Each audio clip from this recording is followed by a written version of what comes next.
Well, good afternoon, everyone. I want to welcome you to the Conscious Life Expo post-conference. I love this expo because we bring in some of the top talent around. And the gentleman that I'm going to introduce is one of the people that is definitely tops in his field and has such incredible information to share. So I would like you to join me in giving a rousing Conscious Life Expo welcome to David Wilcock. Thank you. Thank you.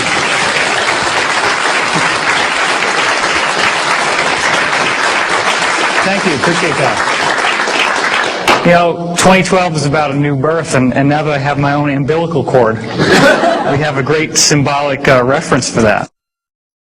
So this is going to be a bridge where we're going to start with the 2012 Enigma material that I didn't get to finish yesterday because literally we had the line for that room wrapped around 2 halls in this hotel.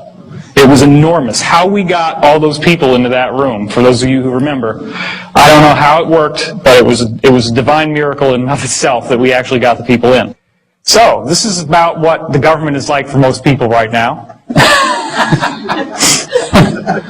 We've gotten into this illusion that the government is our benevolent father figure and protector, and more recently now it's feeling as if what's the surprise is not what we're expecting.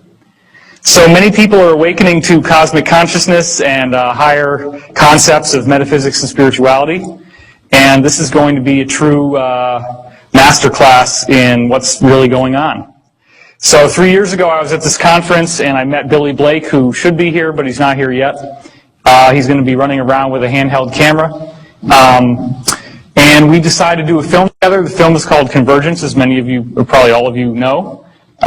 So that film deals with the idea that the underlying fabric of this universe is consciousness, which is what all the old mystics and all the old religious traditions have been saying for thousands of years.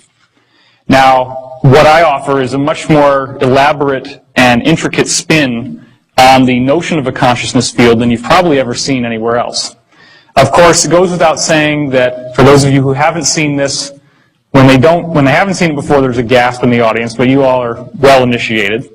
Edgar Cayce and myself, there's obviously a facial similarity there. This is my brother and Casey's first guy, Dr. Ketchum, who got him out there in the world. My father, after a Metallica concert, that's why he's sneering. And the Squire, Edgar Cayce's father. My father would only shop at the Squire shop, and everybody called Cayce's father the Squire. This is my best friend Jude and Edwin Blumenthal from the Cayce tradition, one of his principal investors. Jude and I did marvelous music together in high school, at least we thought so at the time. And this is my friend from college, Christopher, and his corresponding reincarnation, Morton Blumenthal. This is my good friend from college, Angelica, and this is Edgar's wife, Gertrude. These are like the only people I'm still in contact with from high school and college. I mean, you have to understand, these are not just random people from my life. These are like some of my closest associates and friends. And then when you find out that they're the same people as in Edgar's circle, it's very, very surprising. Okay, so as we went through yesterday, are there great secrets being held? This was something a lot of people didn't catch on the way they did the reflection on the poster for the Da Vinci Code. And of course, what is the eye and the triangle on top of the pyramid? Is there a message is being given that we're not fully getting access to? Gore's inconvenient truth, sure, that looks like smoke, not. That looks like a galaxy. And here's the Milky Way from the top down. There's our sun, so you can see this is about where we are. So we're not all the way out at the edge, we're kind of in the middle. But doesn't this look sort of like crosshairs to sort of point towards the galactic center and suggest that there's some sort of galactic alignment that's going on here? So later in this talk, you're going to hear about interplanetary climate change, which is how this movement into a new area of energy in our galaxy is in fact actually causing all the planets in the solar system to experience changes just like the ones we see on Earth. So this is far from an isolated phenomenon. There's also these new physics discoveries that keep leaking out, and they always relate to sacred geometry. The idea in this case of the dodecahedron, which is 12 pentagonal faces that kind of looks like a soccer ball if you make it into a sphere. They actually found out, these scientists discovered that the background radiation from when the universe was first created has arranged itself into this odd geometric pattern. And that's been proven. So then the question is, okay, what is the force that would cause that type of geometry to emerge in the formation of the universe? As we're going into the 2012 subject, of course, crop circles have been on everybody's mind. This was the formation that came down a couple years ago, which started out in an unfinished way. You notice that all of these blocks are completely solid, and this area is solid as well. Well, the circle makers, whoever they are, came back. And when they came back, this is what we got. Now you have time markings and symbols from the Mayan calendar, okay?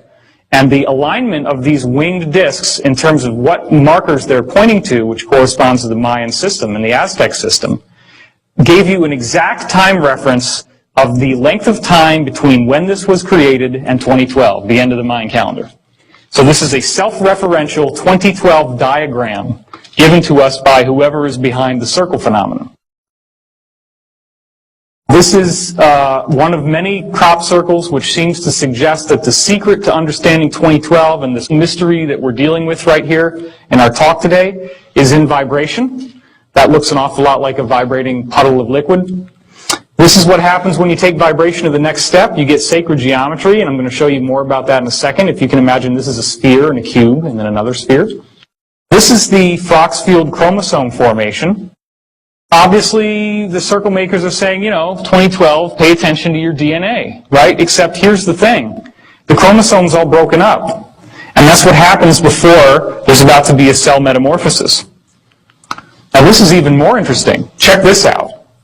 What does that look like to you? A double helix. Okay, and there's 12 stations.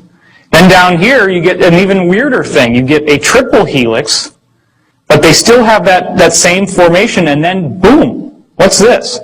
And look at the timelines. This is less than a month apart in 1999, and this came out in 96. So it appears that there is a message being given about the basic nature of DNA changing somehow. This is another crop formation which shows you DNA very, very clearly. As you can see that it's twisting, and you can see the ladder and the helixes. So there's something very interesting going on here. Now, this is one of the most staggering formations that's ever come down. And as I said yesterday, the idea that two drunken Englishmen stomped it down with a funny hat and a string and board after coming back from the bar one night, it just doesn't fly. This is much too complex to be something that could have been done without an elaborate. And you know, the thing is, I mean, there have been some cases where formations like this have been documented as showing up within a 1-hour period. Like somebody's out there at night, they see nothing, and then there's lights, and the dogs start barking, and everything goes nuts, and then all of a sudden, boom, there it is.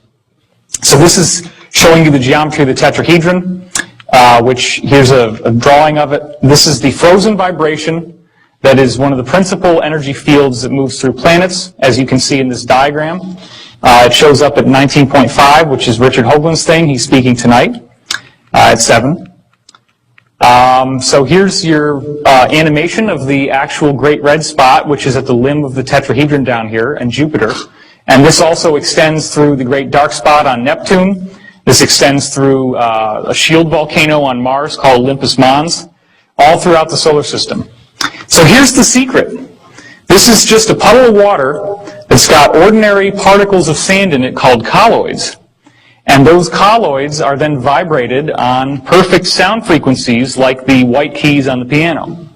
And what you get is this interesting geometric shape inside, which should look pretty familiar to us by now. So this is the same pile of sand in the same water, just with different sound frequencies. And this is a very important point we're going to get into soon. The fact is that you can crank up the sound to a different frequency, and you get the same stable geometry. It stays there. It doesn't move.